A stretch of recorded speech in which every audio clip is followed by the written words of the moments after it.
Dear students, we continue our discussion on nuclear transformations. In this particular video, I'll be discussing about the reaction rate. ഇവിടെ നമ്മൾ surviving പാർട്ടിക്കിൾസിൻ്റെ ഒരു equation കൊടുത്തിട്ടുണ്ട്. ഇത് നമ്മുടെ last ലെക്ചറിൽ പറഞ്ഞിട്ടുള്ളതാണ്. അപ്പോൾ അതൊന്നുകൂടി റിവൈൻഡ് ചെയ്യാൻ വേണ്ടിയിട്ട് കൺസൈസ് ആയിട്ട് ഒന്നുകൂടി പറയാം. അപ്പം ഈ ഇക്വേഷൻ എന്ന് പറയുന്നത് സർവൈവിങ് പാർട്ടിക്കിൾസിൻ്റെ ഇക്വേഷൻ. സർവൈവിങ് പാർട്ടിക്കിൾസ് എന്ന് പറയുന്ന സമയത്ത് ഒരു ബീം ഓഫ് നമ്മൾ കൺസിഡർ ചെയ്യുന്ന സിറ്റുവേഷൻ എന്ന് പറയുന്നത് ഒരു beam of particles X thickness ഉള്ള ഒരു സ്ലാബിൽ വന്ന് ബൊമ്പാർഡ് ചെയ്യുന്ന ഒരു സിറ്റുവേഷനാണ്. ഓക്കെ, ബൊമ്പാർഡ് ചെയ്യുന്ന സമയത്ത് ആ ടാർഗറ്റ് സ്ലാബിൽ ഉള്ള ആറ്റോമിക് ന്യൂക്ലിയയുടെ ഓരോ ആറ്റോമിക് ന്യൂക്ലിയയുടെയും ക്രോസ് സെക്ഷനാണ് സിഗ്മ. അതിലുള്ള number of atoms per unit വോളിയമാണ് എൻ എന്ന് പറയുന്നത്. ഓക്കെ, അപ്പോൾ ഇങ്ങനെ ഒരു ബീം ഓഫ് പാർട്ടിക്കിൾസ് വന്ന് ഒരു സ്ലാബിൽ വന്ന് വീഴുന്ന സമയത്ത് ചില പാർട്ടിക്കിൾസ് ഈ ആറ്റംസ് ന്യൂക്ലിയസായിട്ട് ടാർഗറ്റ് സ്ലാബിലുള്ള ന്യൂക്ലിയസായിട്ട് ഇൻട്രാക്ട് ചെയ്യും depending upon the cross section അല്ലേ. ചില പാർട്ടിക്കിൾ റിയാക്ഷൻ നടക്കാണ്ട് ടാർഗറ്റിലൂടെ സർവൈവ് ചെയ്ത് പുറത്തോട്ട് വരും. അങ്ങനെ സർവൈവ് ചെയ്യുന്ന പാർട്ടിക്കിൾസിൻ്റെ നമ്പറാണ് ഈ എൻ എന്ന് പറയുന്നത്. So N equal to N0. N0 എന്ന് പറഞ്ഞാൽ ആദ്യം വന്ന് വീഴുന്ന ബീമിലുള്ള ടോട്ടൽ നമ്പർ ഓഫ് പാർട്ടിക്കിൾസ് ആണ് N0. Okay, so that is N0 and this is e raised to n sigma x. Okay, അപ്പോൾ ഇത് വെച്ചിട്ട് നമുക്ക് റിയാക്ഷൻ്റെ റേറ്റ് നമുക്ക് കാൽക്കുലേറ്റ് ചെയ്യാം. റിയാക്ഷൻ റേറ്റ് എന്ന് പറയുന്നത് it is the number of particles reacted per unit ടൈമാണ്. ഡെൽറ്റ എൻ എന്ന് പറഞ്ഞാൽ എത്ര പാർട്ടിക്കിൾസ് റിയാക്ട് ചെയ്തു, ആറ്റമിക് ന്യൂക്ലിയായിട്ട് റിയാക്ട് ചെയ്തു. ഡെൽറ്റ ടി എന്ന് പറഞ്ഞാൽ ആ റിയാക്ട് ചെയ്യാനെടുത്ത സമയമാണ്. Okay, so the reaction rate is the number of particles reacted per unit time. Okay, അപ്പോൾ അത് കണ്ടുപിടിക്കാൻ വേണ്ടിയിട്ട് നമുക്ക് എന്ത് ചെയ്യാം, delta N by delta T എടുക്കാം. ഓക്കെ, ഡെൽറ്റ എൻ എന്ന് പറഞ്ഞാൽ എന്താ, എത്ര പാർട്ടിക്കിൾസ് ഇൻട്രാക്ട് ചെയ്തു. അതെങ്ങനെ കണ്ടുപിടിക്കുക, ആദ്യം ഉണ്ടായിരുന്ന പാർട്ടിക്കിൾ N0 ആണ്. അതിൽ നിന്ന് സർവൈവിങ് പാർട്ടിക്കിൾസ് മൈനസ് ചെയ്ത് കഴിഞ്ഞാൽ നമുക്ക് എന്ത് കിട്ടും, നമ്പർ ഓഫ് പാർട്ടിക്കിൾസ് റിയാക്റ്റഡ് കിട്ടും. Okay, N0 minus N divided by delta T. Okay, ഇനി N0ക്ക് നമ്മൾ ഒന്നും ചെയ്യണ്ട, എന്നിന് പകരം ഈ ഇക്വേഷൻ സബ്സ്റ്റിറ്റ്യൂട്ട് ചെയ്യാം. ഓക്കെ, അപ്പോൾ N0 e raised to minus sigma X എന്ന് കൂടെ സബ്സ്റ്റിറ്റ്യൂട്ട് ചെയ്യാം. അപ്പോൾ അതിൽ രണ്ടിലും N0 കോമൺ ആയിട്ട് എടുക്കുക. അപ്പോൾ ബാക്കിയുള്ളത് നമുക്ക് എങ്ങനെ എഴുതാം, N0 by delta T 1 minus e raised to minus n sigma X എന്ന് എഴുതാം. ഓക്കെ, ഇനി നമ്മളെടുക്കുന്ന സ്ലാബിൻ്റെ തിക്നെസ് വളരെ കുറവാണെന്ന് വയ്ക്കുക. എക്സ് എന്നുള്ളത് അതായത് വളരെ തിന്നായിട്ടുള്ള ഒരു സ്ലാബാണ് എടുക്കുന്നത്. ഇപ്പം ഗോൾഡിൻ്റെ ഒക്കെ ഫോയിൽ പോലുള്ള സ്ലാബാണ് എടുക്കുന്നതെങ്കിൽ ഈ ഫാക്ടർ അതായത് number of n sigma X, എന്ന് പറഞ്ഞാൽ number of atoms per unit volume, sigma എന്ന് പറഞ്ഞാൽ ഓരോ ന്യൂക്ലിയയുടെയും ക്രോസ് സെക്ഷൻ, എക്സ് പറഞ്ഞാൽ തിക്നെസ്. ഇപ്പോൾ തിക്നെസ് വളരെ കുറവാണെങ്കിൽ ഈ ഫാക്ടർ വളരെ ചെറുതായിരിക്കും. ഇപ്പോൾ n സിഗ്മ എക്സ് എന്ന് പറഞ്ഞാൽ ഒന്നിനേക്കാളും വളരെ ചെറുതായിരിക്കും. Okay, very much less than 1. അങ്ങനെ ആവുന്ന സമയത്ത് നമുക്ക് ഈ എക്സ്പോണൻഷ്യലിൻ്റെ ഒരു എക്സ്പാൻഷൻ എഴുതാൻ പറ്റും. ഓക്കെ, ടൈലർ സീരീസ് എക്സ്പാൻഷനാണ്. അതിൽ ഹയർ ഓർഡർ ടേംസ് നെഗ്ലക്റ്റ് ചെയ്ത് ഫസ്റ്റത്തെ 2 ടേംസ് മാത്രം എഴുതുക. ഓക്കെ, അപ്പോൾ e raised to minus Y ആണെങ്കിൽ അതിൻ്റെ Taylor series expansion for y very much less than 1 എന്ന് പറഞ്ഞാൽ 1 മൈനസ് വൈ ആണ്. ഇതിൻ്റെ അടുത്ത ടേം എന്ന് പറഞ്ഞാൽ y²/2 ഫാക്ടോറിയൽ ആണ്. ഓക്കെ, അപ്പം അങ്ങനെ y³/3 അങ്ങനെയുള്ള ടേംസ് എല്ലാം നെഗ്ലക്റ്റ് ചെയ്ത് ആദ്യത്തെ 2 ടേം മാത്രമായിട്ട് നമുക്ക് എഴുതാൻ കഴിയും. ഇത് പലപ്പോഴും ഫിസിക്സിൽ ഉപയോഗിക്കുന്ന ഒരു മെത്തേഡാണ്. ഈ എക്സ്പോണൻഷ്യലിൻ്റെ എക്സ്പോണൻറ്റ് വളരെ ചെറുതാണെങ്കിൽ ഹയർ ഓർഡർ ടേംസ് നമുക്ക് നെഗ്ലക്റ്റ് ചെയ്യാം. ഓക്കെ, അപ്പം ഇപ്പം നമുക്ക് ഈ ഒരു എക്സ്പോണൻഷ്യൽ മൈനസ് n സിഗ്മ എക്സിനെ ഇതുപോലെ എക്സ്പാൻഡ് ചെയ്യുന്ന സമയത്ത് ഇതിന് പകരം 1 മൈനസ്, അപ്പോൾ 2 മൈനസ് വരും, പുറത്തൊരു മൈനസ് ഉണ്ട്, പ്ലസ് n സിഗ്മ എക്സ് വരും. ഓക്കെ, 1 ക്യാൻസൽ ചെയ്ത് പോയി ബാക്കിയുള്ള term N0 by delta T n sigma X എന്ന് വരും. ഓക്കെ, ഇനി നമുക്ക് ഇൻസിഡൻറ്റ് പാർട്ടിക്കിൾസിൻ്റെ ഫ്ലക്സിൻ്റെ ടേംസിൽ നമുക്ക് ഇതൊന്ന് മാറ്റി എഴുതാം. ഓക്കെ, ഫ്ലക്സ് എന്ന് പറഞ്ഞാൽ it is a number of particles incidenting per unit area per unit time. ഒരു നിശ്ചിത ഏരിയയിൽ ഒരു നിശ്ചിത സമയത്ത് വന്ന് വീഴുന്ന നമ്പർ ഓഫ് പാർട്ടിക്കിൾസ്, അതാണ് ഫ്ലക്സ് എന്നുള്ളതുകൊണ്ട് ഉദ്ദേശിക്കുന്നത്. ഓക്കെ, ഇപ്പോൾ ഫൈ എന്ന് പറഞ്ഞു കഴിഞ്ഞാൽ N0, ഇപ്പം വന്ന് വീഴുന്ന പാർട്ടിക്കിൾസിൻ്റെ എണ്ണം N0 ആയിരുന്നു അല്ലേ. N0 divided by area delta T, ഇതായിരുന്നു ഫ്ലക്സിൻ്റെ ഡെഫിനിഷൻ. അപ്പോൾ അതിന് പകരം ഫ്ലക്സ് ഇൻറ്റു ഏരിയ എന്നുള്ള ക്വാണ്ടിറ്റി ഇവിടെ എഴുതി. Okay, that is equal to N0 by delta T. Okay, അപ്പോൾ ഇനി നമുക്ക് ഇതിനൊന്ന് മാറ്റി എഴുതാം. അപ്പോൾ നമുക്ക് ഉള്ള ഇക്വേഷൻ എന്തായിരുന്നു? N0 by delta T N sigma X ആയിരുന്നു. ഓക്കെ, N0 ബൈ ഡെൽറ്റ ടിക്ക് പകരം നമുക്ക് എന്ത് എഴുതാം? ഫൈ എ എന്ന് എഴുതാം. ഓക്കെ, ബാക്കിയുള്ളത് N സിഗ്മ എക്സ്. ഇപ്പം നമുക്കറിയാം എ ഇൻറ്റു സിഗ്മ എന്ന് പറഞ്ഞാൽ എന്താണ്? സ്ലാബിൻ്റെ വോളിയമാണ്. Cross section area into thickness, അതിൻ്റെ വോളിയമാണ്.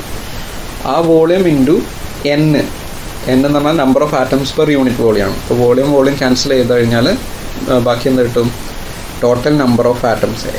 എൻ എ സിഗ്മ എന്ന് പറഞ്ഞാൽ total number of atoms in the സ്ലാബാണ്. ഓക്കെ, അപ്പോൾ അതിനെ മാറ്റി എഴുതാം നമുക്ക്. ഫൈന് അതുപോലെ എഴുതി. ഈ എൻ എ എക്സ് എന്നുള്ളതിന് എൻ ഡാഷ് എന്ന് എഴുതി. എൻ ഡാഷ് എന്ന് പറഞ്ഞാൽ total number of atoms in the target slab. Okay, that is equal to, അപ്പോൾ അത് വെച്ച് ചെയ്യുന്ന സമയത്ത് റിയാക്ഷൻ റേറ്റ് എന്ന് പറഞ്ഞാൽ phi N dash sigma. Okay, അപ്പോൾ ഇങ്ങനെ എഴുതാൻ കാരണം വേറൊന്നുമല്ല, നമുക്ക് അറിയാവുന്ന ക്വാണ്ടിറ്റീസ് വെച്ചിട്ട് റിയാക്ഷൻ റേറ്റ് എക്സ്പ്രസ് ചെയ്യാൻ വേണ്ടിയിട്ടാണ്. ഓക്കെ, അപ്പോൾ ഫ്ലക്സ് എന്ന് പറയുന്നത് നമുക്കറിയുന്ന ക്വാണ്ടിറ്റിയാണ്. അതായത് ഇൻസിഡൻറ്റ് ബീമിൻ്റെ ഫ്ലക്സ് ആണ്. അതായത് number of particles incidenting per unit area per unit time. N dash എന്ന് പറഞ്ഞാൽ total number of atoms in the target slab, അത് നമുക്ക് കാൽക്കുലേറ്റ് ചെയ്യാം. ഓക്കെ, സിഗ്മ എന്ന് പറഞ്ഞാൽ ടാർജറ്റ് സ്ലാബിലുള്ള ഓരോ ന്യൂക്ലിയസിൻ്റെയും ക്രോസ് സെക്ഷനാണ്. ഓക്കെ, ഈ ഒരു തരത്തിൽ നമുക്ക് റിയാക്ഷൻ റേറ്റ് കാൽക്കുലേറ്റ് ചെയ്യാം. ഇനി ഇത് വെച്ചിട്ടൊരു പ്രോബ്ലം ഇവിടെ ഡിസ്കസ് ചെയ്തിട്ടുണ്ട്. അപ്പോൾ നോക്കാം എന്താണ് problem. Natural gold consist of entirely of isotope AU 79197 whose cross section for the thermal neutron capture is 99 bonds. Okay, അപ്പോൾ ഗോൾഡിൻ്റെ ക്രോസ് സെക്ഷൻ തന്നിട്ടുണ്ട് ഫോർ തെർമൽ ന്യൂട്രോൺ ക്യാപ്ചർ അല്ലേ. ഓരോ റിയാക്ഷനും ഓരോ ക്രോസ് സെക്ഷൻ ആയിരിക്കും. ഓക്കെ, ക്രോസ് സെക്ഷൻ ഡിപ്പെൻഡ് ചെയ്യുന്നത് nature of the റിയാക്ഷനും അതുപോലെ incident പാർട്ടിക്കിളിൻ്റെ എനർജിക്കായിരിക്കും. Okay, ഇപ്പോൾ തെർമൽ ന്യൂട്രോൺസ് എന്ന് പറയുന്നത്, അപ്പോൾ തെർമൽ ന്യൂട്രോൺസ് പറഞ്ഞാൽ സാധാരണ ടെമ്പറേച്ചറിലുള്ള ന്യൂട്രോൺസിന് ഉള്ള ക്രോസ് സെക്ഷൻ കൊടുത്തിട്ടുണ്ട്. When AU 79197 absorbs a neutron, the product is AU 79198. Okay, ഒരു ന്യൂട്രോൺ അബ്സോർബ് ചെയ്തു, AU 79198 ആയി, which is beta radio active എന്ന് വെച്ചാൽ ബീറ്റ പാർട്ടിക്കിൾസ് എമിറ്റ് ചെയ്യാൻ കഴിവുള്ള ഒരു ന്യൂക്ലിയസ് ആണ്.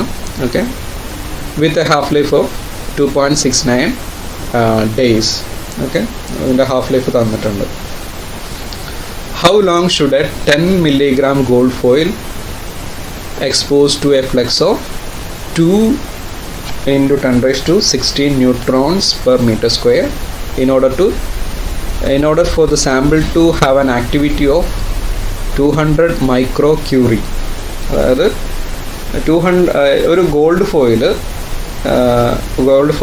200 മൈക്രോക്യൂറി ആക്ടിവിറ്റി ഉണ്ടാവാൻ വേണ്ടിയിട്ട് ഈ 10 മില്ലിഗ്രാം ഗോൾഡ് ഫോയിൽ എത്ര സമയം വരെ എക്സ്പോസ് ചെയ്യണം? ഒരു ബീമിന്, അതിൻ്റെ ബീമിൻ്റെ ഫ്ലക്സ് തന്നിട്ടുണ്ട്, ആ ബീമിന് എത്ര സമയം എക്സ്പോസ് ചെയ്യണം എന്നാണ് ചോദിച്ചിരിക്കുന്നത്. Okay, assume that the irradiation period is much shorter than the half life of AU. ഗോൾഡിൻ്റെ ഹാഫ് ലൈഫിനെക്കാട്ടിലും വളരെ കുറവാണ് ഈ റേഡിയേഷൻ ടൈം. റേഡിയേഷൻ ടൈം എന്ന് പറഞ്ഞാൽ ഈ ബീമായിട്ട് ബൊമ്പാർഡ് ചെയ്യുന്ന ടൈമാണ് പറയുന്നത്. So the decay that occur during the irradiation can be neglected. പറയാൻ കാര്യം ഈ എക്സ്പോഷർ ചെയ്യുന്ന സമയത്തുള്ള ഗോൾഡിൻ്റെ ഡീക്കെ നെഗ്ലക്റ്റ് ചെയ്യാനുള്ള ഒരു അസംഷനാണ് തന്നിരിക്കുന്നത്. ഓക്കെ, അപ്പോൾ ഇത് എങ്ങനെ കാൽക്കുലേറ്റ് ചെയ്യും? ഓക്കെ, അപ്പോൾ നമ്മൾ ഫസ്റ്റ് ആക്ടിവിറ്റി നമുക്ക് വേണ്ടത് ഈ 10 മില്ലിഗ്രാം ഗോൾഡ് ഫോയിലിൻ്റെ ആക്ടിവിറ്റി 200 ക്യൂറി ആവണം അല്ലേ. അപ്പം 200 ക്യൂറി ആവുക എന്ന് പറയുന്ന സമയത്ത് ആ സമയത്തുള്ള നമ്പർ ഓഫ് ആറ്റംസ് എത്രയാണെന്ന് കണ്ടുപിടിക്കണം.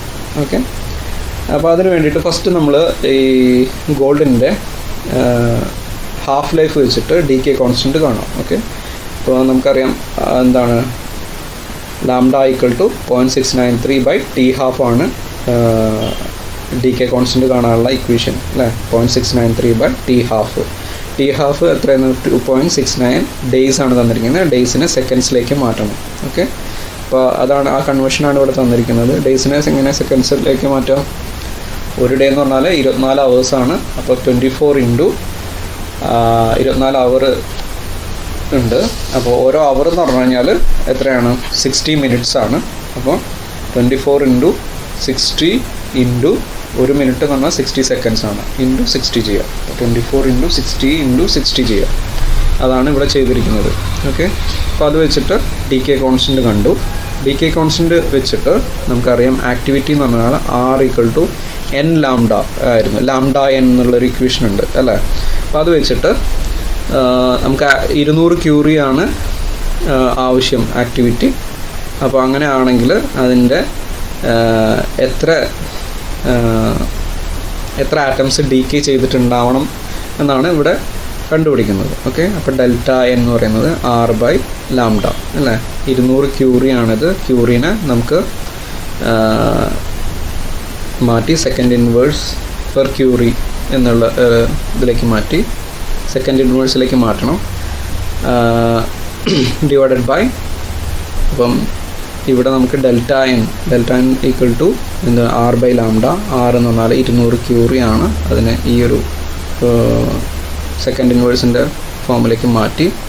എന്ന് വെച്ചാൽ ഒരു ക്യൂറി എന്ന് പറയുന്നത് എന്തായിരുന്നു? 3.7 × 10⁻10 സെക്കൻഡ് ഇൻവേഴ്സ് ആയിരുന്നു. ഓക്കെ, അത് വെച്ചിട്ടാണ് സെക്കൻഡ് ഇൻവേഴ്സിലേക്ക് മാറ്റുന്നത്.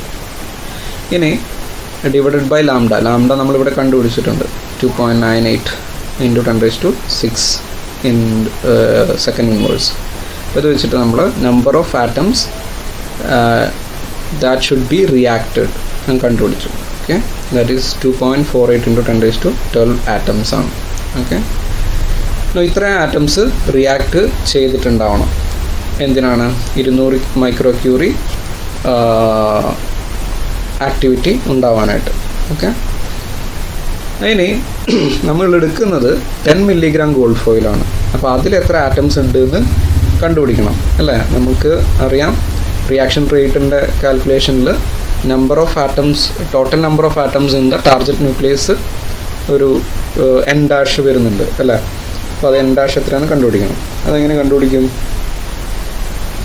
ഇപ്പം ഗോൾഡിൻ്റെ കേസിൽ 197 ന്യൂക്ലിയോൺസ് ഉണ്ട് അല്ലേ.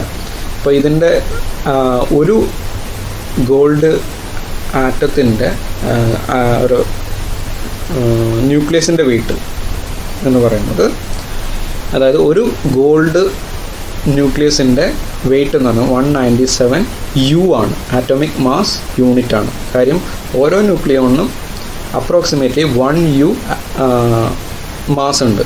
ഓക്കെ, അപ്പോൾ അങ്ങനെയാണെങ്കിൽ 197 ന്യൂക്ലിയോൺസ് ഉള്ള ഗോൾഡിൻ്റെ മാസ് എന്ന് പറയുന്നത് അപ്രോക്സിമേറ്റ്ലി 197 U ആണ് അല്ലേ. പെർ ആറ്റം എന്ന് പറയുന്നത് ഒരു ആറ്റത്തിന് ഇത്രയും മാസ് ഉണ്ട്. ഓക്കെ, ഇലക്ട്രോണിൻ്റെ മാസ് വളരെ നെഗ്ലിജിബിൾ ആണ് കമ്പയർഡ് ടു ന്യൂക്ലിയോണിൻ്റെ മാസ്. അതുകൊണ്ടാണ് ആറ്റം എന്ന് എഴുതിയിരിക്കുന്നത്. കറക്റ്റായിട്ടുള്ളത് ന്യൂക്ലിയൈ എന്നുള്ളതാണ്. ഓക്കെ, സോ നമ്മൾ എടുക്കുന്നത് 10 മില്ലിഗ്രാം ഗോൾഡ് ഫോയിലാണ്. ഓക്കെ, അപ്പോൾ അതിലെത്ര ഗോൾഡ് ആറ്റംസ് ഉണ്ടെന്നാണ് കണ്ടുപിടിക്കുന്നത്. ഓക്കെ, 10 മില്ലിഗ്രാമിനെ നമ്മൾ കിലോഗ്രാമിലേക്ക് കൺവേർട്ട് ചെയ്ത് 10⁻⁵ കിലോഗ്രാംസ് ആണ്. അത് ഒരു ഗോൾഡ് ആറ്റത്തിൻ്റെ മാസ് അപ്രോക്സിമേറ്റ്ലി 197 ആണ്. അപ്പോൾ ഇതിനെ നമ്മൾ U എന്നുള്ളതിനെ മാറ്റിയിട്ട് കിലോഗ്രാമിലേക്ക് കൺവേർട്ട് ചെയ്യണം. അതിന് വേണ്ടിയിട്ട് 1 U എന്ന് പറഞ്ഞാൽ 1.66 × 10⁻27 കിലോഗ്രാമാണ്. അപ്പോൾ അത് വെച്ചിട്ട് കിലോഗ്രാമിലേക്ക് കൺവേർട്ട് ചെയ്തു. ഓക്കെ, അപ്പോൾ നമുക്ക് കിട്ടുന്ന ആറ്റംസ്, അതായത് 10 മില്ലിഗ്രാമിൽ ഇത്രയും ആറ്റംസ് ഉണ്ടാകും. 3.06 ഇൻറ്റു 10⁻19 ആറ്റംസ് ഉണ്ടായിരിക്കും. വേണ്ട ഇൻഗ്രീഡിയൻസ് എല്ലാം ആയി. അതായത് total number of atoms in the gold foil, target nucleus അറിയാം. അതുപോലെ 200 മൈക്രോ ക്യൂറി വരണമെങ്കിൽ എത്ര ആറ്റംസ് റിയാക്ട് ചെയ്യണമെന്നറിയാം. ഓക്കെ, ഇത് വെച്ചിട്ട് നമുക്ക് എത്ര സമയം വരെ ബീമായിട്ട് എക്സ്പോഷർ ചെയ്ത് കഴിഞ്ഞാൽ ഇത്ര ആക്ടിവിറ്റി കിട്ടുമെന്ന് കണ്ടുപിടിക്കാം. ഓക്കെ, നമുക്കറിയാം റിയാക്ഷൻ റേറ്റ് എന്ന് പറയുന്നത് റിയാക്ഷൻ റേറ്റിൻ്റെ ഇക്വേഷൻ വെച്ചിട്ട് ഡെൽറ്റ ടി ഈക്വൽ ടു നമുക്ക് എങ്ങനെ എഴുതാം, delta N divide by 5n' sigma. ഇത് ഡെൽറ്റ എൻ ആണ് കേട്ടോ. അപ്പം ഡെൽറ്റ എന്നിന് പകരം നമുക്കറിയാം ഡെൽറ്റ എൻ എത്രയാണ് നമുക്കറിയാം, 5 എന്ന് പറഞ്ഞാൽ ഫ്ലക്സ് ആണ്. ഫ്ലക്സ് ഇവിടെ തന്നിട്ടുണ്ട് 2 × 10⁻16 ന്യൂട്രോൺസ് പെർ മീറ്റർ സ്ക്വയർ ആണ്. ഓക്കെ, അതിവിടെ സബ്സ്റ്റിറ്റ്യൂട്ട് ചെയ്യാം. പിന്നെ ബാക്കിയുള്ളത് n' നമുക്ക് കണ്ടുപിടിച്ചിട്ടുണ്ട്. സിഗ്മ ക്രോസ് സെക്ഷൻ 99 ബാൺസ് ആയിരുന്നു, അതിനെ മീറ്റർ സ്ക്വയറിലേക്ക് മാറ്റുക, 10⁻28 മീറ്റർ സ്ക്വയർ. ഇത്രയും ചെയ്ത് കഴിഞ്ഞാൽ നമുക്ക് ആൻസർ കിട്ടും 409 സെക്കൻഡ്സ് എന്ന് വെച്ചാൽ 6 minutes and 49 seconds.